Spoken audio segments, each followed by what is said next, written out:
उत्कृष्ट प्रशासक, मातीशी जुळलेला कार्यकर्त्यांचा आधारस्तंभ, बहुआयामी व्यक्तिमत्वाचे धनी, स्पष्ट वक्ते आणि प्रत्येकाला मदत करण्याची मनोवृत्ती असणारे, सुखदुःखातून धावून जाणारे लोकनेते अजितदादा पवार यांच्या निधनाने भारतीय जनता पार्टी परिवाराची मोठी हानी झाली आहे. ही हानी केवळ महाराष्ट्रापुरती मर्यादित नसून संपूर्ण देशाच्या राजकीय क्षेत्रात न भरून निघणारी पोकळी निर्माण झाली आहे. अशा शब्दात भाजपा प्रदेश सरचिटणीस आमदार रणधीर सावरकर यांनी भावपूर्ण श्रद्धांजली अर्पण केली. भारतीय जनता पार्टी कार्यालयात संतोष शिवरकर यांच्या अध्यक्षतेखाली आयोजित शोकसभा व श्रद्धांजली सभेत ते बोलत होते. विधिमंडळात सर्वात आधी उपस्थित राहून प्रत्येक विषयाचा सखोल अभ्यास करणारे, प्रत्येक सभासदाचा सन्मान राखून त्यांच्या प्रश्नोत्तरांना उत्तर देणारे, विरोधकांच्या प्रत्येक हालचालींवर बारकाईने लक्ष ठेवणारे, सामाजिक दायित्व जपत जात-पात न पाहता सर्वांशी समानतेने वागणारे असे अजितदादा पवार हे खरे लोकनेते होते, असे आमदार सावरकर यांनी नमूद केले. विदर्भाच्या विकासासाठी विशेषतः अकोला जिल्ह्यातील अनेक योजनांना चालना देण्यात त्यांचा मोलाचा वाटा होता.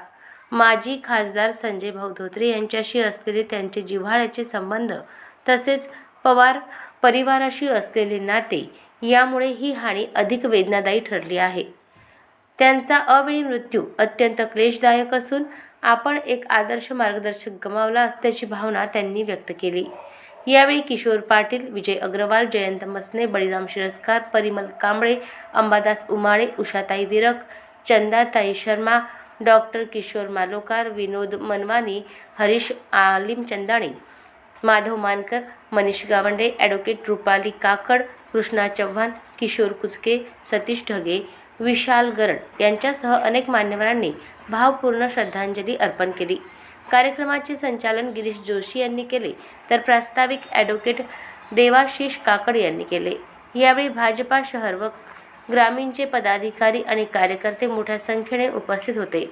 दरम्यान अकोला लोकसभा मतदारसंघाच्या वतीने खासदार अनुप धोत्रे यांनी बारामती येथे जाऊन अजितदादा पवार यांना भावपूर्ण श्रद्धांजली अर्पण केली.